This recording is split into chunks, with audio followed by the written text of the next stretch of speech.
Kristu. Ekuseni namhlanje ngizokhuluma ngentando kaNkulunkulu, the will of God. Amen. Before ngizoya kutopic namhlanje ngifuna qala siqale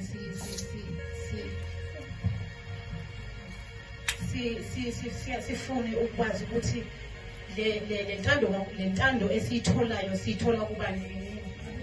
So ngizokhuluma lana ngibhalile ngahlaziya ngobaba wethu uNkulunkulu. So iBhayibheli lithi uNkulunkulu wadala izulu nomhlaba. Okusho ukuthi uNkulunkulu wayekhona before umhlaba uba khona. So uNkulunkulu ngimhlaziye ngathi ungubaba, ungundodana, ungumoya engcwele. So ngazalami enye nenye uNkulunkulu nendodana nomoya engcwele ngasihlaziye ngathi omunye nomunye une purpose ayenzayo. Amen. So ubaba yena uyi-creator. Amen. Indodana yena usondeza eduze enkosini. Amen. Umoya engcwele wona uyasihola, uyasikhulumela. Amen.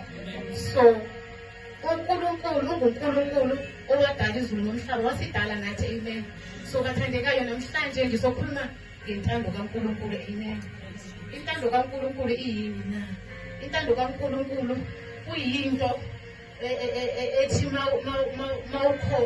mawuvikeleka uzibuza ukuthi ivikeleke kanjani. Ithi makwenzeka into ongayicabanganga wena uzibuza ukuthi yenzeke kanjani. Kusuke kuyintando kaNkulunkulu. Amen. Ngicela sivule kuLuka.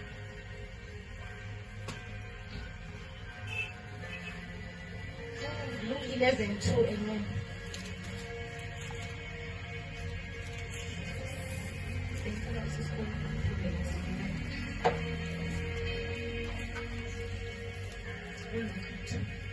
Luke chapter 11:2. Kufundeka kanje. Wayesethi kubo, nxa likhuleka anothi, Baba wethu osezulwini, malingcweliswe igama lakho, mawufike umbuso wakho, mayenziwe intando yakho emhlabeni njengasezulwini. Bathandekayo, izwi lenkosi lithi abafundi bakhe bakhuluma kuye bathi, Nkosi, sicela usifundise ukukhuleka. Amen. So wathi kubo, anokhuleka nithi kuye, Baba wethu osezulwini, maliphathe ngobungcwele igama lakho, umbuso wakho mawufike, intando yakho mayenziwe. Engukuqapheleyo bazalwane ukuthi singabantu basemhlabeni intando kaNkulunkulu akekho umuntu oyivisisisayo. Amen. Asivisisisi ngoba izinto mazenzeka ukuthi asazi ukuthi zenzeke kanjani.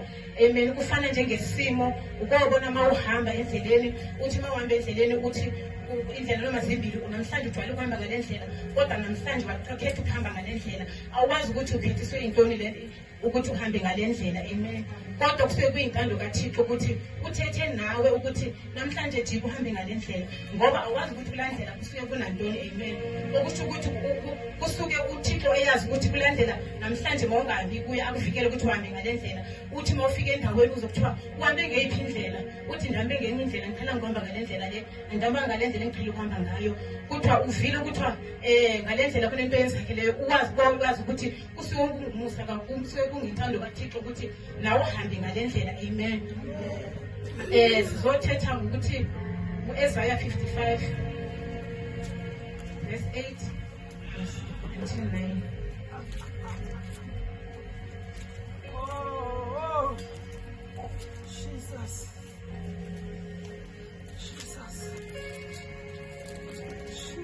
Ikudela kanje. Ngokuba imicabango yami ayisiyo imicabango yenu, nezindlela zenu azisizo izindlela zami, kusho uJehova. Ngokuba njengamazulu ephakeme kunomhlaba, kanjalo izindlela zami ziphakeme kunezindlela zenu, imicabango yami kunemicabango yenu. Amen. iBhayibheli lithi imicabango yethu akusiyona imicabango yakhe. Bathandekayo, sisemhlabeni into esicabangayo ayifani nasezulwini. Bathandekayo, So emhlabeni lokho kucabangayo wena kungwasemhlabeni. Ezulwini ucabanga ngenye indlela. Ungacabanga wena ukuthi impilo yakho namhlanje iphelile ngoba usemhlabeni, kodwa uNkulunkulu esezulwini yena kuye kusuke kuyisiqalo kuwe empilweni yakho. Amen. So bathandekayo, namhlanje kumele uwazi ukuthi uNkulunkulu, umusa kaNkulunkulu uhlala unathi. Amen. Umusa kaNkulunkulu sihlala nawo. Amen. Sizophula sizophinde sifunde futhi izwi lenkosi lana lisitshela ukuthi uNkulunkulu Wednesday angifunde incwadi yakaLazarus. Amen. kuLazarus 11. Amen. Lana ngithole ukuthi mangifunda ngazane nje mangithi ngizama ukuprepare kwafika lona izwi elangolosithathu bathandekayo.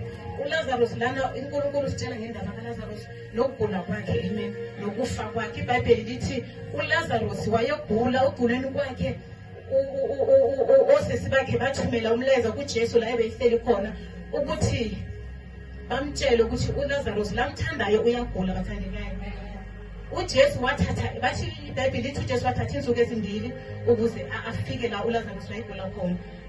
Bathandekayo, uNkulunkulu usuke enendlela ukuhlala kwaNkulunkulu. uNkulunkulu wayeyazi ukuthi uLazarus angeke asafe. Ukufa kwaLazarus kwakungukufa ukufa, kwakuyinkazimulo kaThixo ubonakalisa amandla wakhe ngoLazarus. Amen.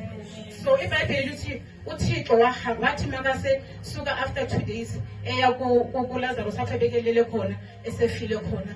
iBhayibheli lithi wamthola sekethuni, bathi mabambonise aphelele khona. Makafika wathola ithuna selifumile, bonisa ukuthi uLazarus itshonile, uhlilele. Amen. So bathandekayo, ukutshona kaLazarus kwakubonakalisa inkazimulo kaThixo, kwakubonakalisa amandla. uThixo wayembeke ngoba eyazi ukuthi ufuna ukubonakalisa amandla wakhe kuLazarus. Amen. So namhlanje ngizotshela umuntu okhona namhlanje ukuthi uwazi ukuthi isimo nesimo kuso akusisona isimo esingeke siphele, kuyisimo osazi ukuthi uThixo ufuna ukubonakalisa amandla wakhe kuyo, ukuthi noma mhla esephendula kuwe kubonakala inkazimulo yakhe, abantu babheke bathi namhlanje le ayitholile uyithole kanjani. Amen. Kubonakala le i-reward uNkulunkulu ezokuphazimisa ngayo, i-reward wena bongayicabanganga. Amen.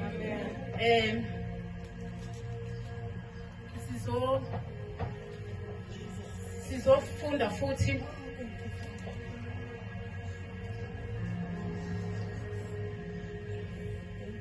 lapho khona uNkulunkulu ethi makakhuluma nabantwana bakhe bazalwane abafundi bakhe wathi fundani nithandaze nithi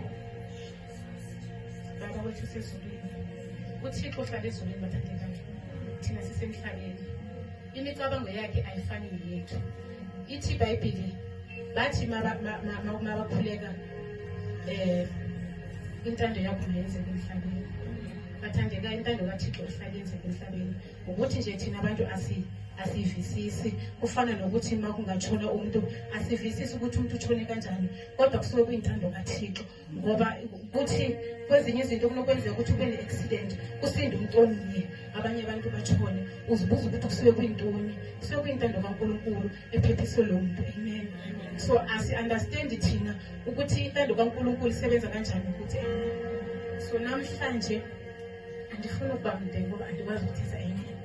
Namhlanje sisazokhuleka, sizokhuleka enkosini, sicele enkosini ukuba intando yakhe masihlale ngaphansi kwayo, masingasuki ngaphansi kwentando kaThixo, masihlale ebukhoneni bukaThixo. Ngoba uThixo iBhayibheli lithi wathumela uJesu ukuba sizokubonakalisa intando yakhe ngaye, ngoba thina asiyazi. Amen. So uma sizokhuleka, sizophakama, sizocela enkosini ukuba Nkosi, siyacela ukuhlala ngaphansi kwentando yakho, siyacela ukwenza intando yakho ngoba eyethu akusiyona intando. Amen. Sizocela enkosini ukuthi Nkosi, endleleni zethu sibuyise, siyazi ukuthi siyaphambuka, kodwa siyacela ukuthi sibuyise wena, usihlalise ngaphansi kwentando yakho, ngoba intando kaThixo bazali bathandekayo ngiyo yodwa yenzakalayo emhlabeni.